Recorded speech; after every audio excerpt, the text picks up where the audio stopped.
Shri Radhe ITI electrician technical class में आप सभी का स्वागत है। इलेक्ट्रीशियन ट्रेड के लिए ये क्लास इंपॉर्टेंट होने वाली है। जो स्टूडेंट्स आईटीआई पढ़ रहे हैं या फिर किसी भी आईटीआई स्तर की कॉम्पिटेटिव एग्जाम की तैयारी कर रहे हैं, तो उन सभी के लिए महत्वपूर्ण क्लासेस होंगी और ये उन सभी के लिए ये हम लोग आईटीआई क्लास की टेक्निकल क्लास प्रोवाइड करा रहे हैं, तो सभी लोग ध्यान से देखेंगे। हमने पिछली क्लास में हमने एटॉमिक संरचना पढ़े थे, परमाणु क्या होते हैं और परमाणु किन से मिलकर बनते हैं, और कंडक्टर, इंसुलेटर, सेमीकंडक्टर के बारे में पढ़ा था। तो आगे की क्लास हम कंटिन्यू करते हैं। तो देखते हैं, आज हम देखेंगे जो चालक होते हैं। चालक मतलब कंडक्टर।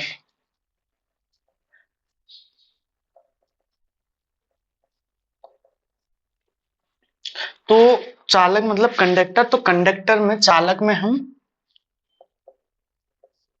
चालक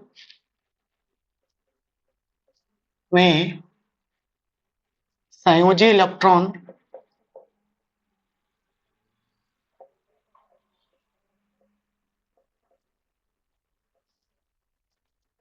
और परमाणु क्रमांक। परमाणु क्रमांक मतलब एटॉमिक नंबर।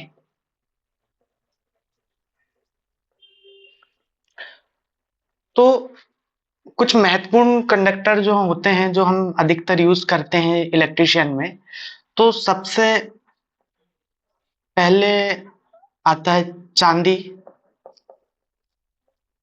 चांदी को इंग्लिश में बोलते हैं सिल्वर, और इसको दर्शाते हैं एजी से। तो इसमें संयोजी इलेक्ट्रॉन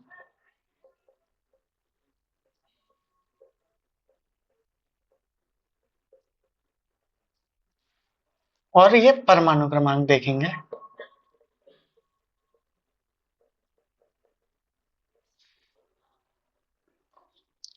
तो चांदी में अपना संयोजी इलेक्ट्रॉन की संख्या होती 1, और चांदी का अपना परमाणु क्रमांक होता है 47। ये एग्जाम में, क्वेश्चन में, कॉम्पिटेटिव एग्जाम में, आईटीआई में ये क्वेश्चन पूछे जाते हैं अक्सर, इसलिए इसे याद रखना है। ज्यादा नहीं, हम चांदी 3-4 कंडक्टर के बारे में देखेंगे जो सबसे ज्यादा इंपॉर्टेंट होते हैं अपने इलेक्ट्रिशियन के लिए। चांदी के बाद तांबा। तांबा को इंग्लिश में बोलते हैं कॉपर, इसको दर्शाते हैं Cu से, और इसके भी संयोजी इलेक्ट्रॉन की संख्या होती है 1, और कॉपर का परमाणु क्रमांक होता है अपना 29। इसके बाद देखेंगे सोना,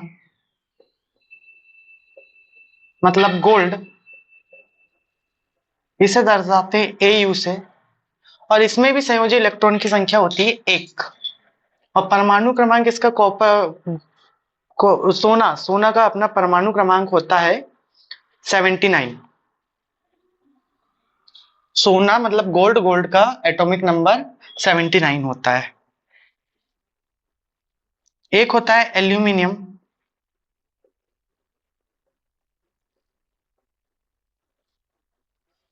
एल्यूमिनियम तो इंग्लिश ही वर्ड है, एल्यूमिनियम, इसका दर्शाते हैं Al से। इसमें संयोजी इलेक्ट्रॉन की संख्या 3 होती है, और इसका परमाणु क्रमांक होता है 13। ये नोट कर लीजिए और याद रखिए, क्योंकि ये एग्जाम में कोई ना एक इससे क्वेश्चन जरूर आता है, इंपॉर्टेंट है।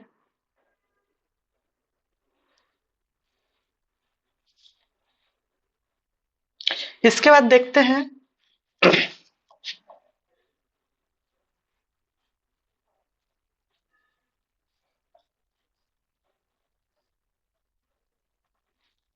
कुछ सेमीकंडक्टर, अर्धचालक, मतलब सेमीकंडक्टर।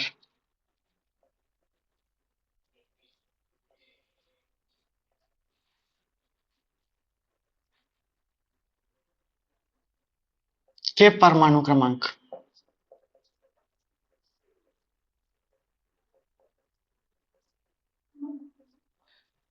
कुछ अर्धचालक जिनके अपने को परमाणु क्रमांक अपने को याद रखना है। सबसे पहले देखते हैं अपने को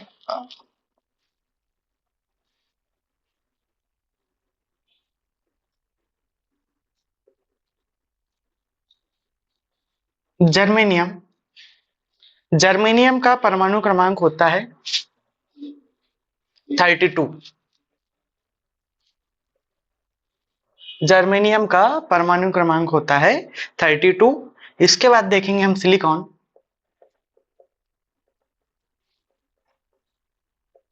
सिलिकॉन का परमाणु क्रमांक होता है 14।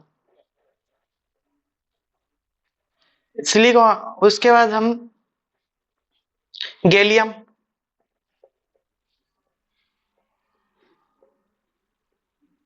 गैलियम का परमाणु क्रमांक होता है 31।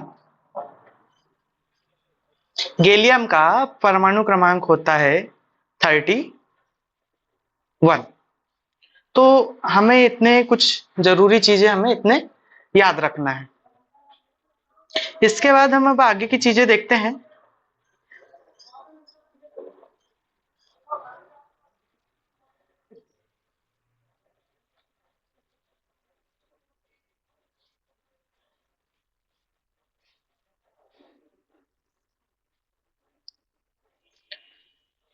हमने कल देखा था परमाणु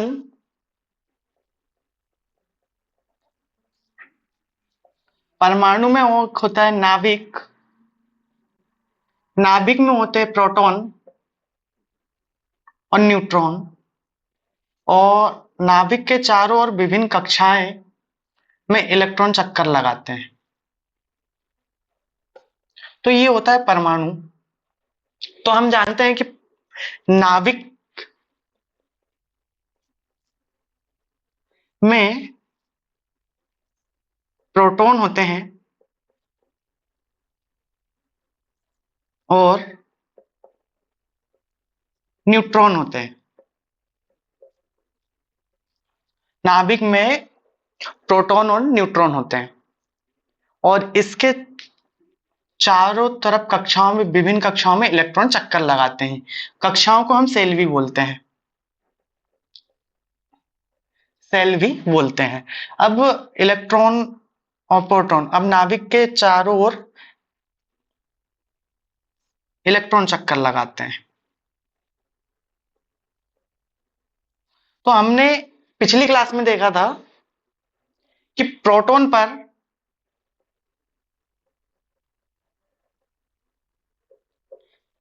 धन आवेश होता है,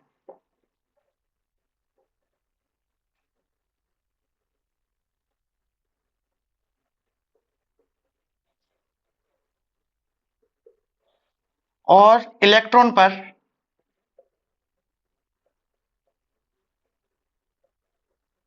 ऋण आवेश होता है।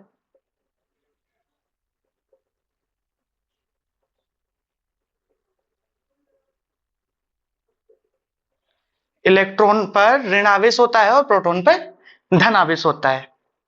हमने देखा था पिछली क्लास में, हमें मालूम है इलेक्ट्रॉन पर ऋण आवेश होता है, प्रोटॉन पर धन आवेश होता है। तो नाभिक में हमारा धन आवेश होगा, और इसके चारों ओर विभिन्न कक्षाओं में अपने इलेक्ट्रॉन पर ऋण आवेश होगा। तो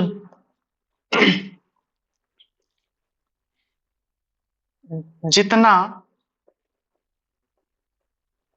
प्रोटॉन पर धन आवेश होगा होता है, उतना ही इलेक्ट्रॉन पर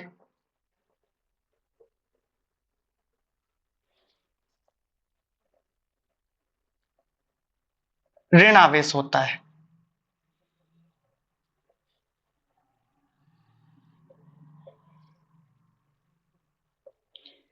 जितना प्रोटॉन पर धन आवेश होता है उतना ही इलेक्ट्रॉन पर ऋण आवेश होता है। इसलिए परमाणु उदासीन होता है,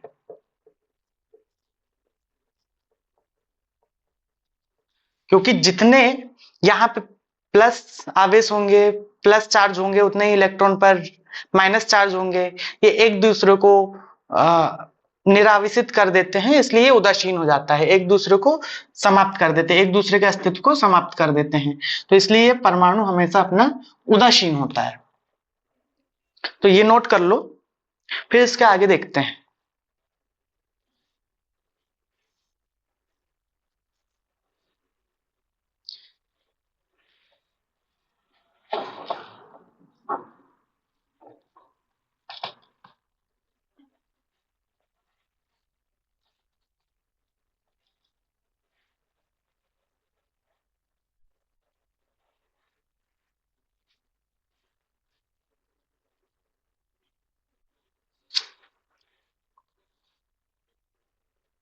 अब हम देखते हैं कि जो आवेश होते हैं,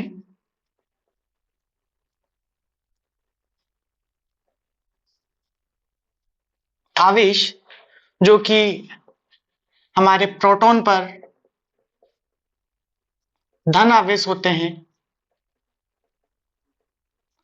और इलेक्ट्रॉन पर ऋण आवेश होते हैं। ये तो हमें पता चलेगा कि प्रोटॉन पे धन आवेश होते हैं और इलेक्ट्रॉन पर ऋण आवेश होते हैं। अब ये आवेश जो होते हैं उसको मापेंगे इकाई में, तो उसका अपन आवेश की अपन इकाई देखते हैं। आवेश की इकाई, यूनिट ऑफ चार्ज, मतलब चार्ज। आवेश को हम इंग्लिश में चार्ज कहते हैं, इकाई को यूनिट कहते हैं। तो देखते हैं आवेश की इकाई। तो हमारा आवेश की एसआई यूनिट होती है, एसआई मात्रक होता है, एसआई मात्रक होता है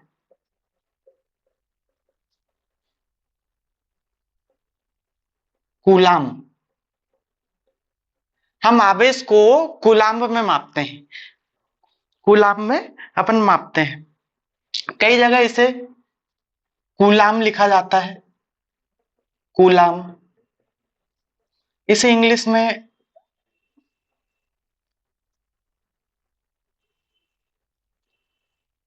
इसे सी से दर्शाते हैं, अंग्रेजी वर्ड के सी कैपिटल लेटर से इसे दर्शाते हैं मात्रक में, कूलाम। इसकी सीजीएस यूनिट होती है, किसकी? आवेश की। आवेश को अपन क्यू से दर्शाते हैं।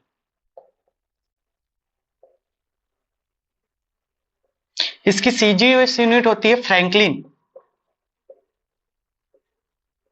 आवेश की सीजीएस यूनिट होती है फ्रैंकलिन। अब फ्रैंकलिन को एफ से दर्शाते हैं और इसे ही फ्रैंकलिन को अपन बोलते हैं ईएसयू, मतलब सीजीएस यूनिट आवेश की सीजीएस यूनिट फ्रैंकलिन या ईएसयू। ईएसयू मतलब क्या होता है? Electro static unit, electrostatic unit, या इसको अपन हिंदी में बोलते हैं स्थित कूलाम। स्थित कूलाम। आवेश की इकाई क्या होती है? आवेश का एसआई मात्रक होता है कूलाम, और आवेश की सीजीएस यूनिट, सीजीएस मात्रक होता है फ्रैंकलिन, या इसी को बोलते हैं ईएसयू। ईएसयू मतलब इलेक्ट्रोस्टैटिक यूनिट या स्थित कूलाम। इसे नोट कर लो। अब देखते हैं हम आवेश का व्युत्पन्न मात्रक, आवेश का व्युत्पन्न मात्रक। व्युत्पन्न मात्रक मतलब जिसे उत्पन्न करते हैं। तो आवेश को हम काय से दर्शाते हैं? Q से। तो पहले देख लेते हैं, आवेश बराबर क्या होता है?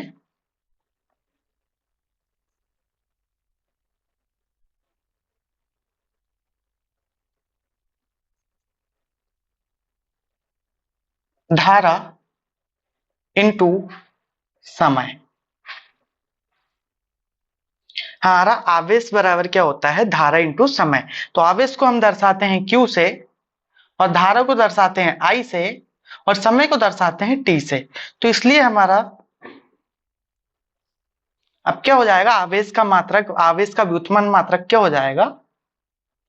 I धारा का मात्रक अपना होता है एम्पियर, और समय T का मात्रक होता है सेकंड।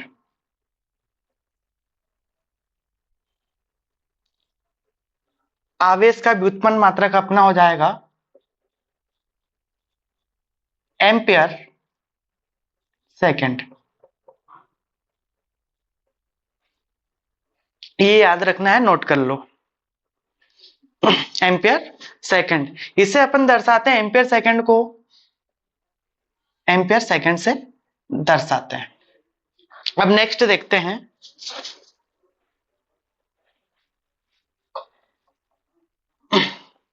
अब मात्रक तो पता चल गया कि आवेश का मात्रक क्या होता है। आवेश को इंग्लिश में चार्ज बोलते हैं। आवेश का एसआई यूनिट होती है अपनी कूलाम। सीजीएस यूनिट होती है ईएसयू, इलेक्ट्रोस्टैटिक यूनिट। अब देखते हैं, आवेश का बड़ा मात्रक होता है, आवेश का बृहद मात्रक या बड़ा मात्रक, ये होता है फैराडे। फेराडे। आवेश की बड़ी यूनिट, सबसे बड़ी यूनिट क्या होती है? फैराडे। फैराडे होती है। अब हम देखते हैं कि ये फैराडे, अपने को पता चल गया आवेश की यूनिट क्या हो गई। आवेश की एक, आवेश का एसआई यूनिट कूलाम्ब हो गया। आवेश का की कर लेते हैं, आवेश की सीजीएस यूनिट ईएसयू हो गया, और बड़ा मात्रक अपना ये कि फैराडे हो गया। तो अब हम देखेंगे कि किसमें कितनी आवेश होते हैं। एक इलेक्ट्रॉन पर आवेश कितना होता है, प्रोटॉन पर आवेश कितना होता है, हम ये सब देखते हैं। तो सबसे पहले देखते हैं हम एक कूलाम्ब में, एक कूलाम्ब में कितना ईएसयू होता है। या फिर सबसे पहले हम देखते हैं एक कूलाम्ब में कितना आवेश होता है। प्रोटॉन पर हम कूलाम्ब देख लेते हैं। प्रोटॉन पर आवेश, प्रोटॉन पर आवेश, नहीं पहले हम देखते हैं, थोड़ा सा इससे पहले अपन देख लेते हैं एक कूलाम्ब में कितने ईएसयू होते हैं। तो एक कूलाम्ब में हमारे 3 गुणित 10⁹ ईएसयू होते हैं। मतलब एक कूलाम्ब में हमारे 3 गुणित 10⁹ ई इलेक्ट्रोस्टैटिक यूनिट होते हैं। अब हम देखते हैं कि एक ईएसयू मतलब एक इलेक्ट्रोस्टैटिक यूनिट में कितने गुलाम होंगे। तो ये इधर पक्षांतर कर देंगे इसका, तो इधर ट्रांसफर जब इसका करेंगे तो ये 1 के बटे में 3 गुणित 10⁹ कूलाम हो जाएगा। तो अब ये कूलाम में इसको अपन सॉल्व करेंगे तो हमारा फाइनली आंसर आता है 3.33 गुणित 10⁻⁻10 कूलाम।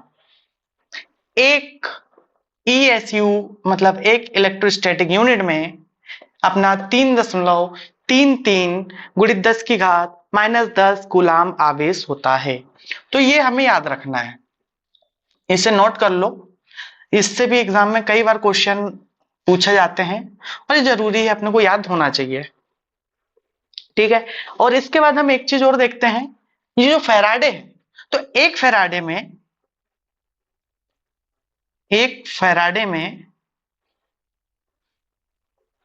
96,500 गुलाम होते हैं।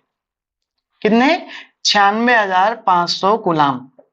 हमारे एक फैराडे में 96,500 गुलाम होते हैं, इसे भी याद रखना, ये भी इंपॉर्टेंट चीज है। चलो इन्हें नोट कर लो, अब आगे देखते हैं।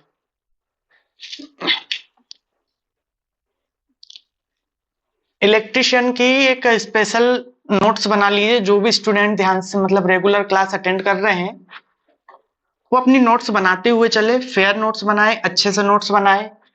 ये नोट्स आपको हमेशा, जब तक आप क्वालिफाई नहीं कर लेते कोई एग्जाम, तब तक आपको ये काम आते रहेगी। इसी से आप पढ़ाई करेंगे, ज्यादा आसान होगा।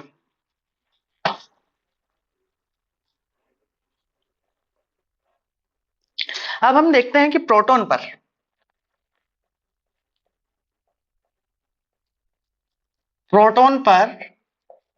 आवेश कितना होता है। प्रोटॉन पर आवेश कितना होता है? प्रोटॉन पर हमें मालूम है कि धनावेश होता है, लेकिन कितना होता है? धनावेश होता है 1.602 गुणित 10⁻19 कूलाम।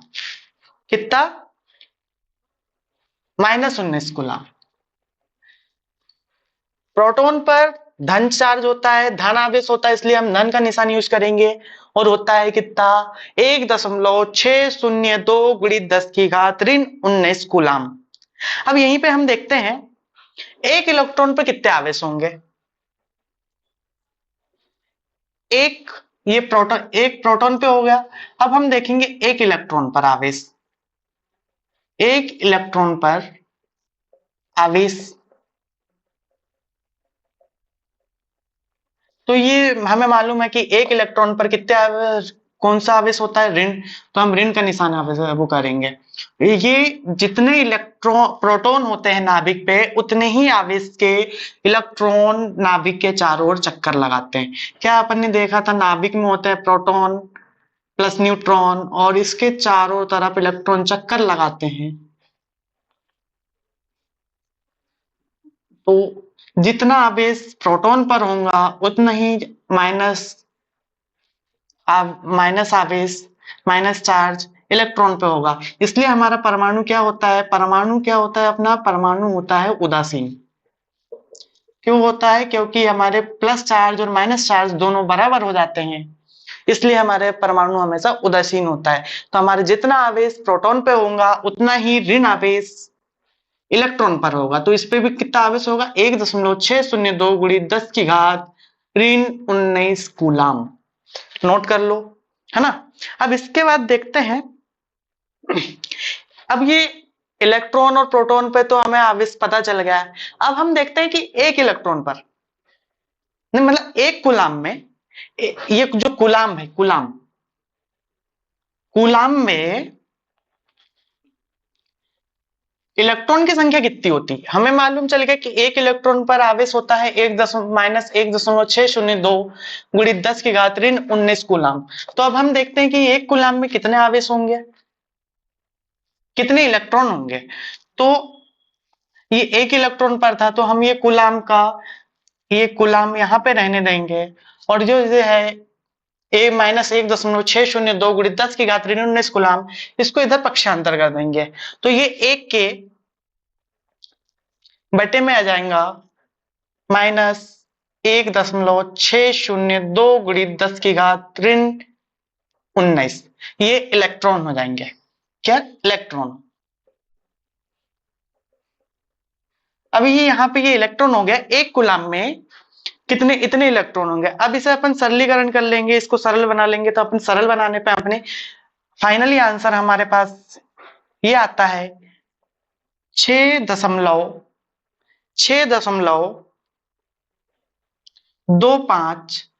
गुणित 6.25 गुणित 10 की घात 18 इलेक्ट्रॉन। 10 की घात 18 इलेक्ट्रॉन। ये माइनस में है, ऊपर जाएंगे तो ये प्लस में हो जाएगा। ये इतने इलेक्ट्रॉन एक कुलाम यहाँ पे, ये इधर चला गया तो हमारा एक बचेगा। तो एक कुलाम में हमारे एक कुलाम आवेश में 6.25 गुणित 10 की घात 18। अब ये हमने इलेक्ट्रॉन का देखा था तो यहाँ पे हम माइनस लगा लेंगे, यहाँ पे माइनस चार्ज होंगे। यदि ये चीज यदि प्रोटॉन के लिए होती तो हम यहाँ पे माइनस चिन्ह की जगह प्लस चिन्ह यूज कर लेते। तो हमारे ये माइनस है इलेक्ट्रॉन के लिए, और ये हो गया इलेक्ट्रॉन के लिए।